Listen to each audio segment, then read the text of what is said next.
बिस्मिल्लाहिर्रहमानिर्रहीम। अस्सलाम वालेकुम। मैं शाहिद सकलैन हूँ। आप मुझे मेरे यूट्यूब चैनल फेसबुक पेज पे देख रहे हैं। आज 3 मई है, जुम्मतुल मुबारक का दिन है।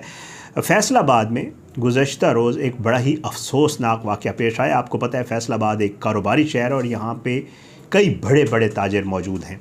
कल एक अरबपति ताजिर ने जो है वो अपनी 2 बीवियों, 3 बेटियों, 1 बेटे को जो है वो कत्ल कर दिया और उसकी वजह जो है वो बड़ी अफसोसनाक है। ये ख़बर कल फैसलाबाद में जो है वो बहुत ही ज़ाहिर बात है, इस ख़बर से पूरे फैसलाबाद में जो है वो काफ़ी जो लोग थे वो बड़े रंजीदा थे। इस ख़बर की जो है वो मालूमात नहीं मिल रही थी कि आखिर वजह क्या बनी कि उस शख्स ने ये काम किया और इनको मारने के बाद खुद को भी गोली मार ली। और जब वहाँ पे उसका भाई और पुलिस वगैरह पहुँची तो वो लाशें भी 2 मुख्तलिफ़ कमरों में पड़ी थी, साथ में 30 बोर पिस्टल भी पड़ा हुआ था। तो ये सारा कुछ था। क्या उसने ऐसा क्यों किया, वजह बड़ी अफसोसनाक है। आज की इस वीडियो में इस वाक़े के हवाले से आपको बताऊंगा। मुझे जो वहाँ से पुलिस ज़राए बता रहे हैं, जो वहाँ पे ताजिर लोगों से बात हुई है, वो इस हवाले से क्या कह रहे हैं और बाकी उसकी FIR वगैरह दर्ज हो गई है और क्या डेवलपमेंट्स हुई हैं अब तक, सारी आपके साथ आज की इस वीडियो में शेयर करूँगा। बहरहाल जी, जैसे मैंने आपको पहले बताया, ये सरगोधा रोड के ऊपर है, गुलशन मदीना कॉलोनी। यहाँ का रिहायशी ये ताजिर था जिसका नाम काज़िम जव्वाद था। बताया ये जा रहा है कि जी मंदिर गली जो पुराना नाम था और आजकल उसका नाम जामिया मस्जिद वाली या जामिया गली कहते हैं, वहाँ पर इसका कपड़े का कारोबार था और ये आम कारोबारी नहीं था।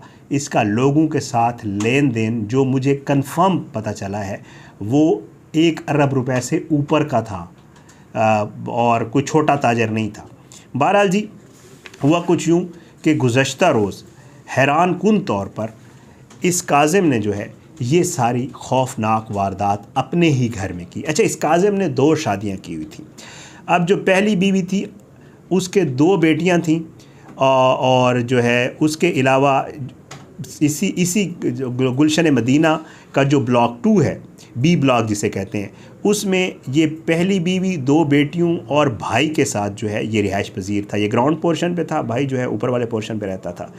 और साथ ही जो है दूसरी बीवी, इसने 2 शादियाँ की हुई थी, वो जो है 1 बेटे और 1 बेटी के साथ पिछली गली में कुछ फासले के ऊपर वो भी रहती थी। अब हुआ कुछ यूँ कि गुज़श्ता रोज़ इस शख्स ने अपनी वालिदा और भाई को बहाने से अपनी बहन के घर भेज दिया।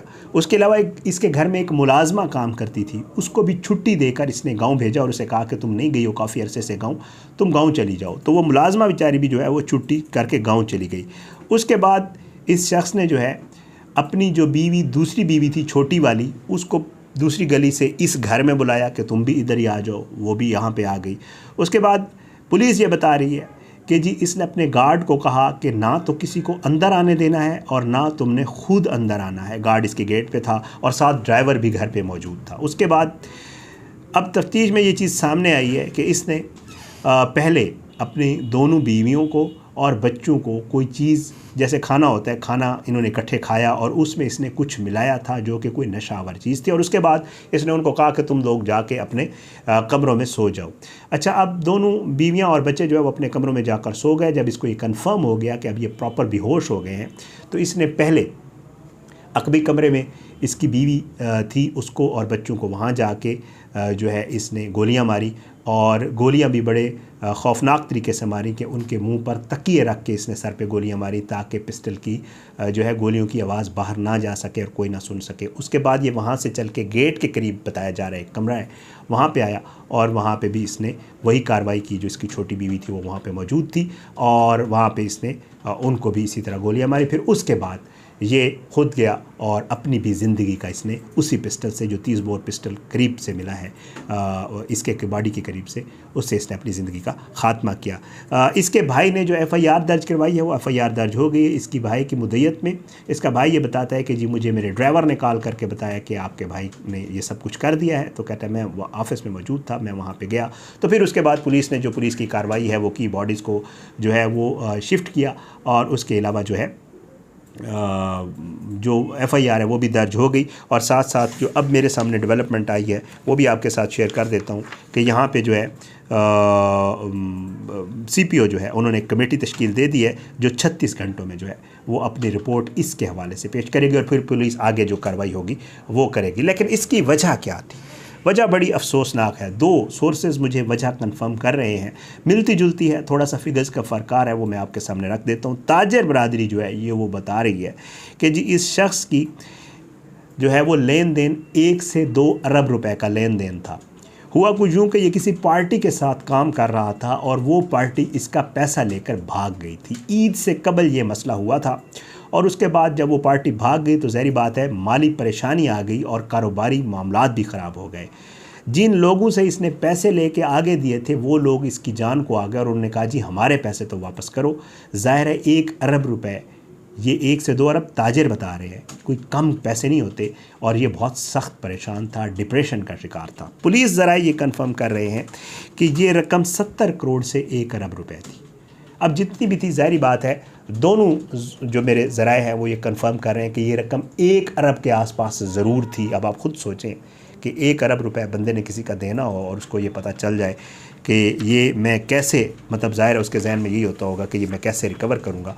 तो इस वजह से जो है कहा यह जा रहा है कि ये माली परेशानी और टेंशन और डिप्रेशन का शिकार था और उसकी वजह से ये बहुत ज़्यादा परेशान था। अब जो आसपास के लोग हैं, जो पड़ोसी हैं, ज़ाहिर है वहाँ पे मीडिया वगैरह पहुँचा है और जो सहाफ़ी दोस्त वहाँ पे गए हैं वो ये बताते हैं कि जी बज़ाहिर ये शख्स जो है नज़र नहीं आता था, बहुत ज़बरदस्त था। क्योंकि मैंने उसके पड़ोसियों की भी गुफ्तगू सुनी है, वो कहते हैं कि जी इस तरह सामने ज़ाहिर है उसके अपने जो अंदरूनी मामलात चल रहे थे, जो बिज़नेस के मामलात थे, वो आम लोगों को पता नहीं होंगे।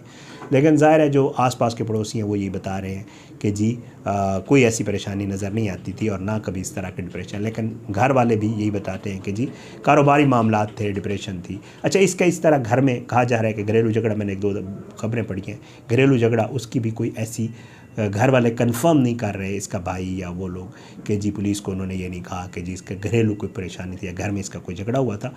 जो मेन रीज़न थी वो वही माली मामलात और बिज़नेस के मामलात थे, जिसकी वजह से इस 50 साल, तकरीबन 50 साल एज बताई जा रही है, जवाद काजिम, इसने जो है काजिम जवाद, इसने जो है अपनी 19 साल 22 साल एक बेटी थी और उसके अलावा जो है बेटा जो था वो 8 साल था और छोटी बेटी थी।